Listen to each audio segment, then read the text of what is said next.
Hello students, welcome to Aarti education world. Dear students, इस video में हम डिस्कस करेंगे आपकी 9th क्लास की सामाजिक विज्ञान विषय की वर्कशीट नंबर 47।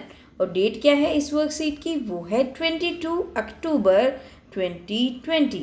डियर स्टूडेंट्स, हम पढ़ रहे हैं इतिहास से आपका पार्ट 3 और उसमें हमने नाज़ीवाद और हिटलर के उदय के बारे में पढ़ रहे हैं। और इसके 4 वर्कशीट हम पहले ही पढ़ चुके हैं नाज़ीवाद और हिटलर के उदय की। अब ये 5वां पार्ट हम इसमें पढ़ेंगे। देखिए, आज इसकी इस वर्कशीट में बड़ा ही, जैसे आप पिछली वर्कशीट पढ़ते आए हैं बस उससे रिलेट कर लीजिए, सब समझ में आ जाएगा, कोई दिक्कत नहीं आएगी। ठीक है, एश्योर करती हूँ मैं, आप इस चीज़ को बस ध्यान से सुनिए। नाज़ी विश्व दृष्टिकोण क्या था? पहले तो ये समझिए कि नाज़ी का विश्व के प्रति दृष्टिकोण क्या था, क्या नज़रिया था। तो नाज़ी का जो दृष्टिकोण था, इसमें सभी समाज बराबर नहीं थे। मतलब वो जैसे कहते हैं कि सभी बराबर हैं, तो वो चीज़ नहीं मानते थे। इनके नज़रिए से जो ब्लोंड होते थे, नीली आंखों वाले नॉर्डिक जर्मन आर्य थे, वो सबसे ऊपर वाले होते थे। मतलब उनकी वो सबसे ऊंचे, और यहूदियों को जो जीव होते थे, इंग्लिश में जीव बोलते हैं, हिंदी में यहूदी बोलते हैं, उनको सबसे निचले पायदान पर रखते थे कि ये सबसे बेकार लोग हैं। ठीक है, नाज़ियों के अनुसार जो नस्ल सबसे ताकतवर है वह जिंदा रहेगी और कमज़ोर नस्लें खत्म हो जाएगी।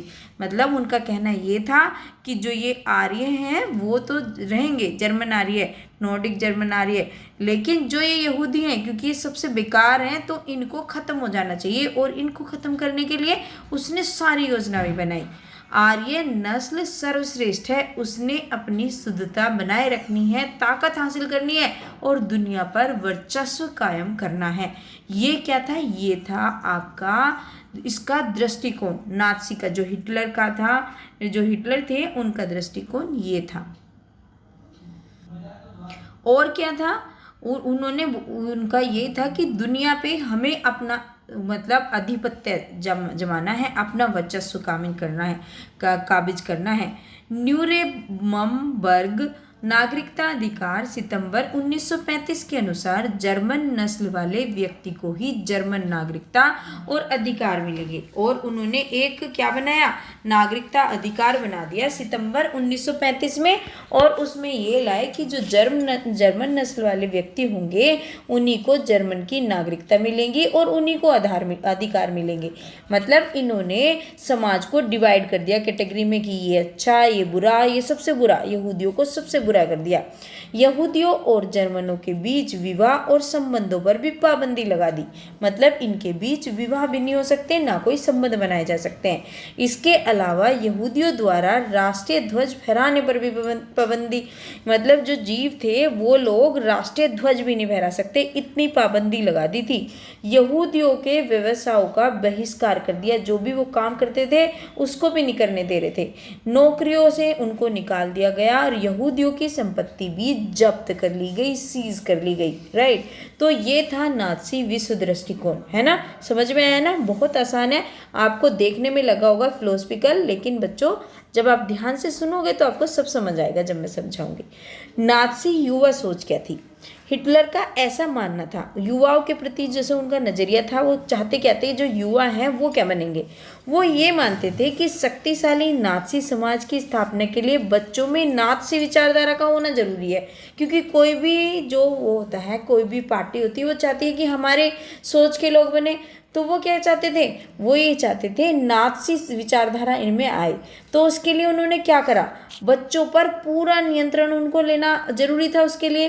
तो अच्छे जर्मन बच्चों को नाज़ी शिक्षा प्रक्रिया से गुजरना पड़ता था। जो जर्मन बच्चे थे उनको क्या करते थे?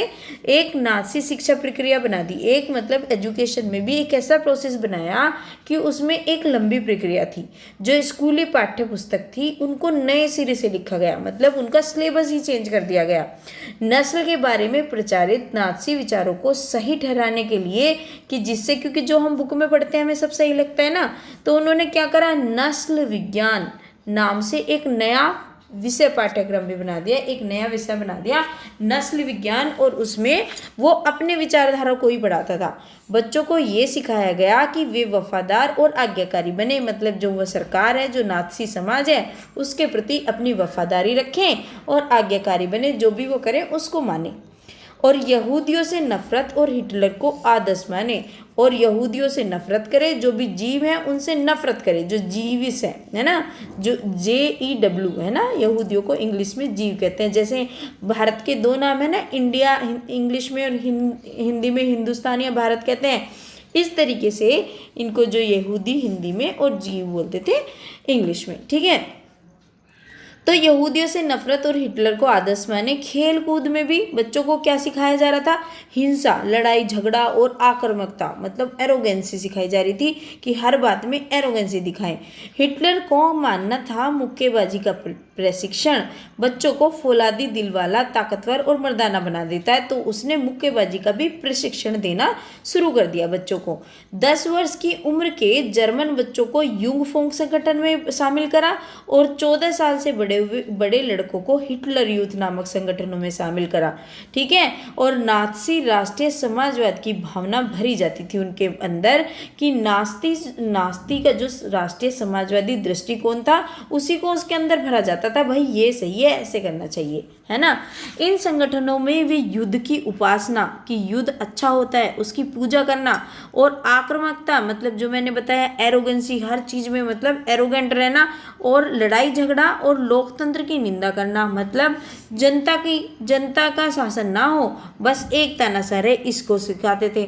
और यहूदी और जो कम्युनिस्ट थे और जो जिप्सी थे और अन्य अवांछित लोग, उनको घृणा करना सिखाते थे कि इनसे आप लोगों को क्या करनी है, इनसे हेट करनी है, नफरत करनी है।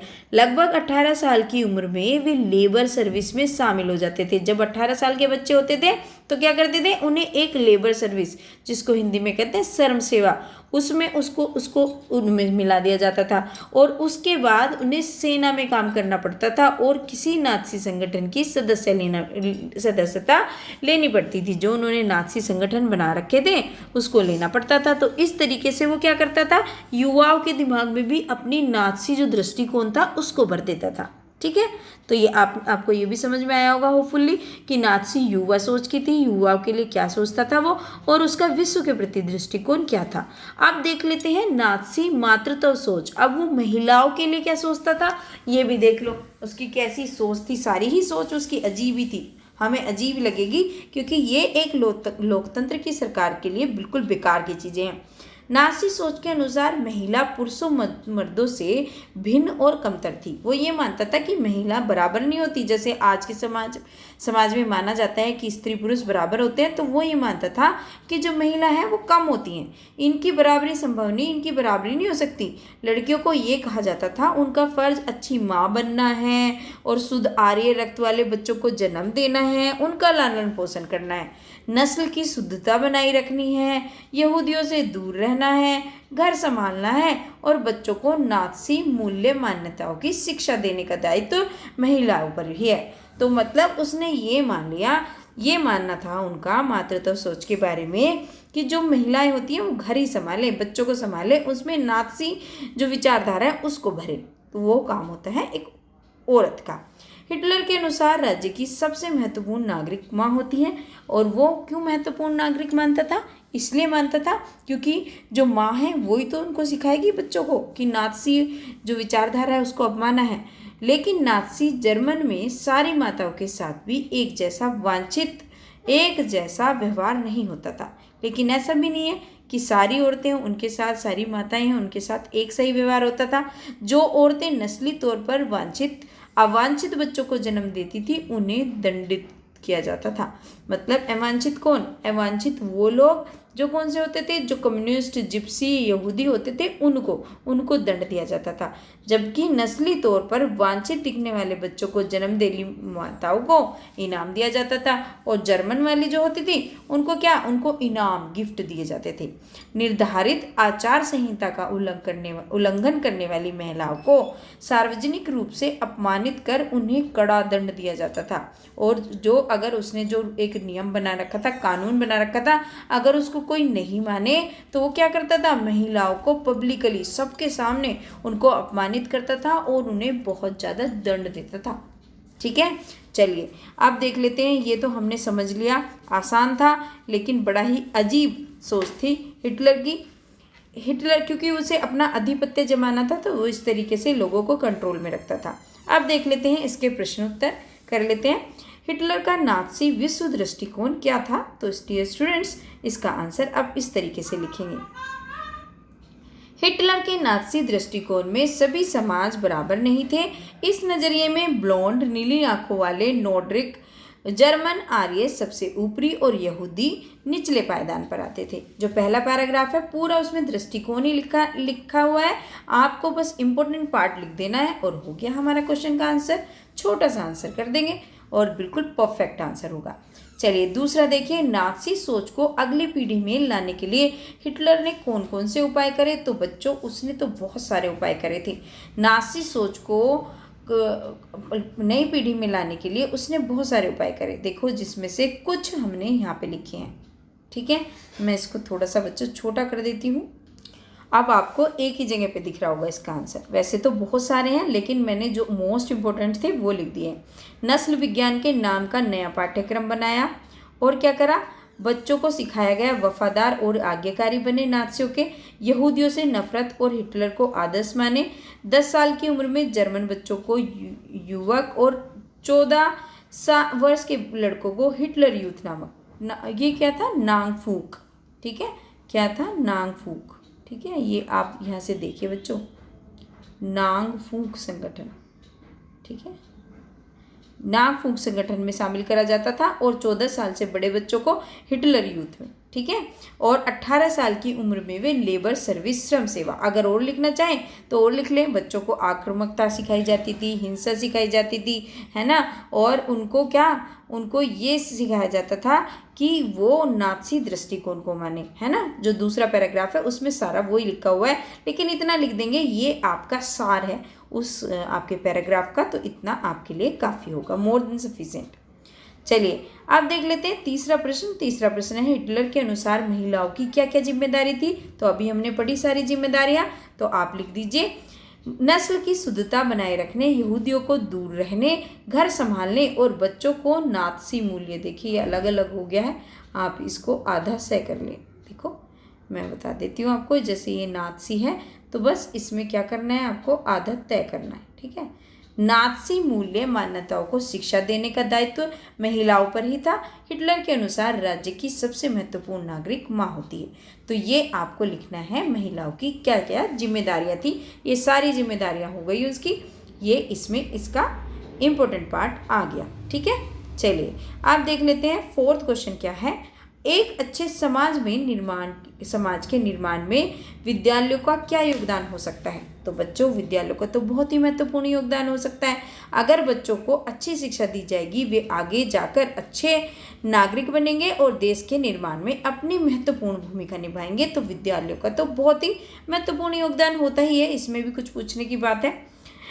समाज में महिलाओं का स्थान बहुत महत्वपूर्ण होता है। अपने जीवन के उदाहरणों द्वारा इस कथन की पुष्टि कीजिए। तो बच्चों ये बात सत्य है, समाज में महिलाओं का स्थान बहुत महत्वपूर्ण होता है। आपने भी अपने घर में बहुत सारे उदाहरण देखे होंगे, तो मैंने तो अपनी माँ का उदाहरण ले लिया है, आप भी लिख सकते हैं। घर में एक मेरी माँ परिवार को बांधने का काम करती है। घर में एक छोड़िए, मेरी माँ परिवार को बांधने का काम करती है। हम लोगों को संभालने से लेकर बड़े बुजुर्गों की सेवा तक का कार्य बखूबी करती है। लालन पोषण और एक जिम्मेदार नागरिक बनाने में एक माँ का महत्वपूर्ण योगदान होता है। आप यहाँ पे का वो लिखें। ठीक है, माँ का महत्वपूर्ण योगदान होता है, तो आप इस तरीके से इसको लिखेंगे। ठीक है, माँ का, ठीक है, यहाँ पे आप का लिखेंगे। ओके, तो ये हो गया आपकी वर्कशीट के सारे प्रश्नों के उत्तर। हाँ, एक बहुत महत्वपूर्ण चीज़ तो रह गई, वो क्या है, आपको कोविड के विरुद्ध लड़ाई में सुरक्षित रहने के लिए क्या करना है, वियर मास्क पहनना है। तो बच्चों ये भी आपको साथ साथ याद रखना है। तो डियर स्टूडेंट्स, ये थी आज की आपकी वर्कशीट सोशल साइंस की। होपफुली आपको वीडियो से हेल्प मिली होगी। बच्चों, अगर आपको वीडियो से हेल्प मिलती है तो आपकी रिस्पॉन्सिबिलिटी भी है वीडियो को लाइक करना, एक अपना प्यारा सा कमेंट छोड़ना जिसको मैं पढ़ सकूं और देख सकूं आपको समझ आ रहा है कि नहीं आ रहा है। और बच्चों, वीडियो को शेयर भी करें जिससे दूसरे बच्चों को भी मदद मिले। और चैनल को आपको ही जिम्मेदारी दे दी है मैंने चैनल को ग्रो कराने के लिए, तो ज़्यादा से ज़्यादा शेयर भी करें। थैंक यू स्टूडेंट्स, फिर आऊँगी आपकी अगली वर्कशीट लेकर।